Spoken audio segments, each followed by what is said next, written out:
Hello class, let's talk about economic fluctuations. We're going to be analyzing economic fluctuations both in the short run and the long run. Let's take a look at this graph. What we have here is an economy operating at potential output, meaning that this economy is currently at macroeconomic equilibrium. Particularly, this is long run equilibrium, meaning that my aggregate demand curve, my short run aggregate supply curve, and my long run aggregate supply curve are all intersecting on one same point. In this graph, we label this point as equilibrium 1. What we'll see that what's going to happen is that you can have aggregate demand and short run aggregate supply in the short run fluctuate, and this is going to take us to another level of output that is not potential output. This can be above potential output or below potential output. This is what we call an economic fluctuation. What we're going to do next is go over the 4 steps that we generally take to analyze economic fluctuations. Let's start with number 1. First thing we need to know is if an event affects aggregate demand or aggregate supply.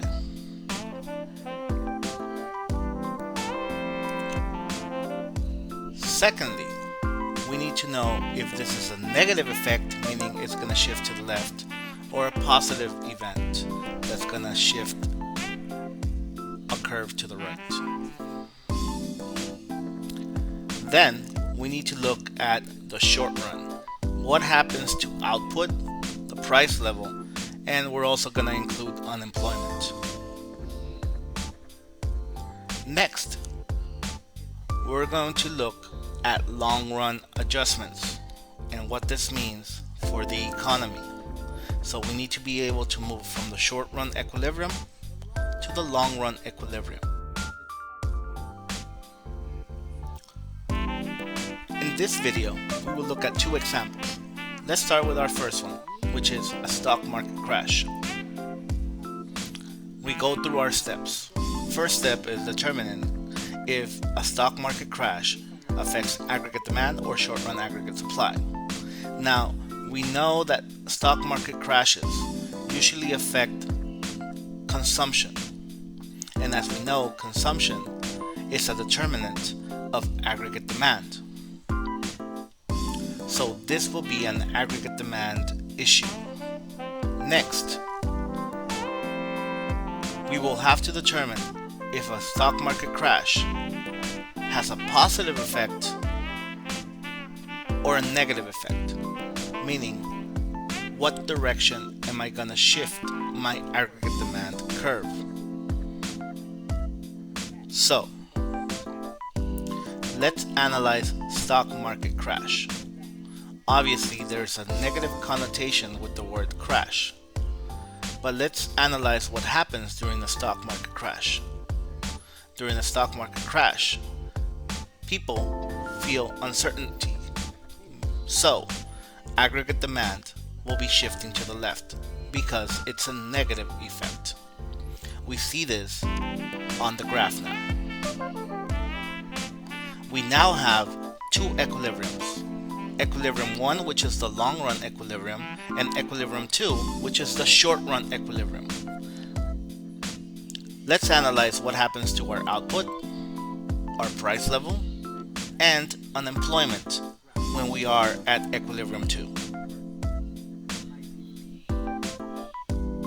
Let's start with GDP, our Y. Take a look at the graph.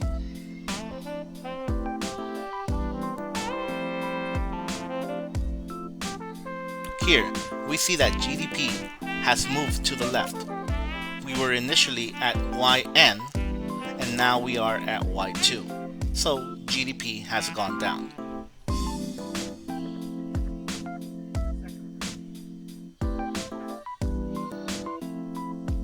Let's look at price level now. Take a look at the graph. Our price level has also decreased. So we write down price level goes down as well. Now, there is a negative relationship between GDP and unemployment. These two are always linked. In examples such as these, where we have a contraction in our economy,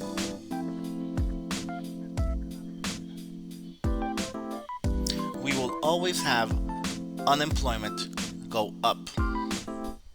Before we get to that, let's also analyze what happens to the price level. We see that price level has gone down. This is what we call deflation. Now, let's get to that negative relationship that we were talking about. During a contraction, what we usually see in the job market is that we have less jobs available because the economy is contracting, meaning that it's getting smaller in terms of GDP. People lose jobs during this type of economic fluctuation. So, unemployment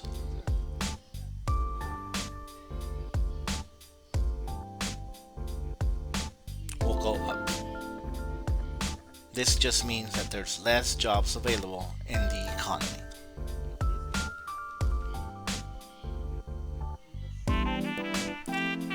All of this is what happens in the short run. What we need to do next is see what happens in terms of adjustments to take us from this equilibrium, which is not permanent, and what's going to happen in the long run once adjustments are made.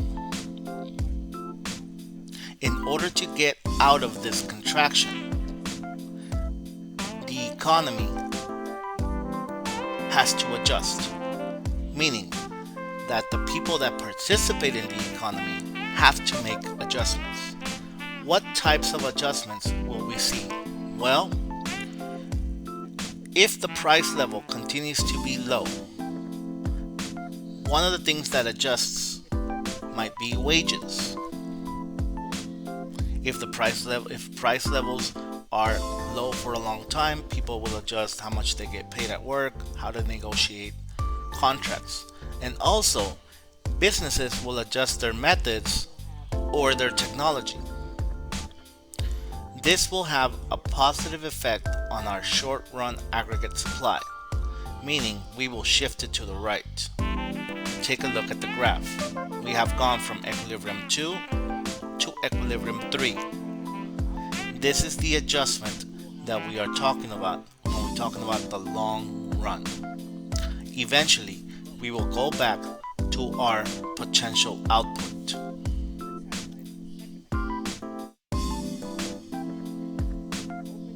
Now, let's take a look at our second example, example B. OPEC decides to cut production and increase the prices of oil, petroleum. This is what we usually refer to as a oil shock. And so I listed down the 4 steps we need to take. Let's go through them one by one. Oil shocks have to do with production, meaning that short-run aggregate supply is going to be affected. Particularly, oil shocks have to do with input prices. This is going to have a negative effect on our short-run aggregate supply. Take a look at what happens in the short run. Our GDP goes down, like in the previous example. But now, something that doesn't happen very often will happen to the price level. We have lower output and higher price levels. This is unusual for an economy. And we take our negative relation with unemployment and we see that unemployment rate will go up. This is a very specific example. When we have lower output levels, meaning GDP dropped, and price levels going up, this is referred to as stagflation. We've had a couple of periods where we've had stagflation in our economy, most notably the oil crisis of the 1970s. Now, what will be the long run adjustments? Again, if we let the economy fix itself, we will have adjustments in wages, adjustments in methods of technology, and what we'll see is that short run aggregate supply will shift back into its original place. Again, this is only if we allow the economy to self-adjust. We will see that we go from our short-run equilibrium back to our original long-run equilibrium.